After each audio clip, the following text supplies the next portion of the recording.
Hey everybody, it is John Corelli, your average guy, and his average guy opinions. Welcome to episode 33. I'm going to kind of be all over the map probably on this one.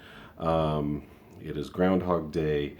I was going to do 10 minutes on Groundhog Day, but frankly, it's not worth it and it would not be interesting. And I want to respect my listeners. I really do. There are a few of you that are already checking me out, and I really appreciate you guys from jumping on board and listening to me ramble. But I don't want to ramble. I want to at least come to some points, and I want to try to talk about stuff that's sometimes important, sometimes just goofy, but I want to at least keep it interesting. Having said that, I'll start off with Groundhog Day. Groundhog Day is stupid. The movie and the holiday. It is based on a Germanic holiday originally, and then it became popular over here in the United States in Quaker areas of Pennsylvania. It was a badger-based holiday when it was in Germany. Then it became, I don't know if we don't have enough badgers in Pennsylvania, it became a groundhog-based holiday. And as we know, the weather is not affected if I don't know if it's a varmint, a rodent, a small mammalian animal sees its shadow. How do we even know if it sees its shadow? Does it react oddly? Okay, that's all I'm going to say. The movie I thought was overrated. I love Bill Murray, and I like looking at Andie MacDowell. I don't think she's a great actress. She's a model turned actress. Anyway, so that's it. I'm giving that 100 seconds. Now we're on to bigger and better things.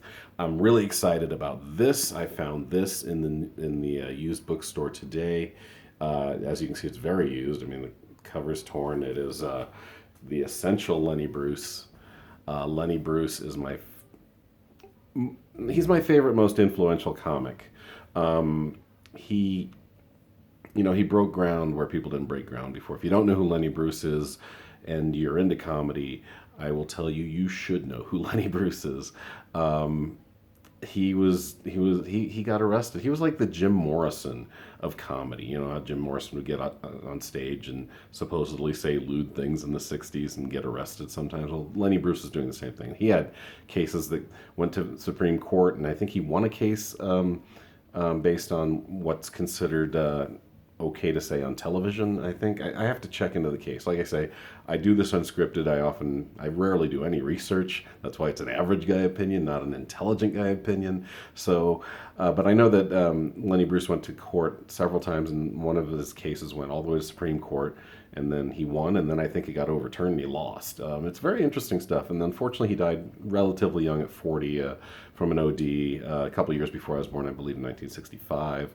But up until then, he did incredible things on stage and made it possible for idiots like me to get on stage and say some of the things we get to say. He paved the way for guys like Carlin and Pryor and the monsters of comedy that did the things that they were kind of allowed to do because of Lenny Bruce.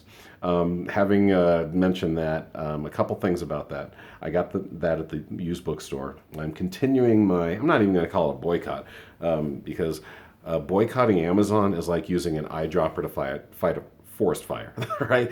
It's not a boycott. It's just a personal thing. I am really trying not to support them. I didn't support Walmart. I'm trying to just be better at supporting the little guys. I encourage you guys to do that if you can. There's a little thing we don't really do that well in this country anymore. It's called doing without. We act like we need everything now. We don't. Wants and needs should be separate entities, and we got to keep that in our minds, especially considering what happened with Reddit and the stock exchange this past week, which was awesome. As you probably saw if you saw some of my videos from last week, you saw that I read the Communist Manifesto. I'm becoming one of those weird old guys that gets more leftist as he gets older instead of more to the right, which is rare. But I'm proud to be that. I'm proud that I have a son that is so smart and influences me and says, Dad, the system's fucked up, and you should try not to partake in it as much as you can. And I'm trying to do that. I'm trying to only buy from small places. I mean, I go to supermarkets, but I am trying to just not do Amazon anymore. And I think I might have mentioned this around New Year's. I'm also trying not to do internet porn anymore. I am 33 days in. I am successful on both of those things. So I'm happy with that. More about the comedy thing, more about Lenny Bruce. I have a personal Mount Rushmore of comedy. When I do my podcasts, I ask my comics that I speak to. I've only done the podcast twice. I want to get that going a little more, hopefully this year. But when it comes to, excuse me, the Mount Rushmore of comedy, it's Bruce, it's Pryor, it's Carlin, and it's also Bill Cosby. You know, and I kind of look at it like the real Mount Rushmore. You know, hey, Washington and Jefferson were slave owners. They're still up there, but they did great things also. You know, I'm not gonna excuse the slavery, but it was a product of the time. You know, they owned slaves because they had money and property, which actually brings me back to my Communist Manifesto, and that's part of the problem, is the property issue. It all stems from who owns the property. That's who eventually owns the wealth. But yeah, so I've got Bruce up there, or yeah, Lenny Bruce up there for just expanding it, and he's kind of like the Thomas Jefferson. Jefferson expanded the country. Lenny Bruce expanded what we could do. Bill Cosby's kind of the George Washington. He's almost like a founding father in a sense. He was doing comedy in the '60s when Lenny Bruce was doing it much obviously cleaner and more. I don't know. It's still, he was amazingly funny. Unfortunately, he was apparently raping a lot of people along the way. So maybe that's his slavery to Washington slavery. Then my other two favorites are Carlin and Pryor. I don't know if I really can equate them to necessarily the other two guys on the real Mount Rushmore, Teddy Roosevelt and Abraham Lincoln. I don't know how I would do that, but they all did amazing things on stage, and they're all heroes of mine. They're not my favorites though. They are some of my favorites. My favorites. Eddie Murphy when I was growing up. Eddie Murphy could do anything. Eddie Murphy could do impressions. He could do stories, and Eddie Murphy is worth double Donald Trump right now. Let that sink in. Tell jokes. Don't grab them by the pussy. That is the lesson of the day, kids. And this video is not made for kids. I say it on the video. Anyway, or on the whatever. But yeah, so Eddie Murphy, last I checked, is worth $6.7 billion. Donald Trump is worth 2.5. Wait, good for you, Eddie. Also, for better or for worse, one of my favorite comics is also Louis C.K., who also did some terrible things about nearly 20 years ago. I think it was in '02. He was, many of you know this, he was stroking it in front of some of his fellow performers. Some he got okays from, a couple he did not.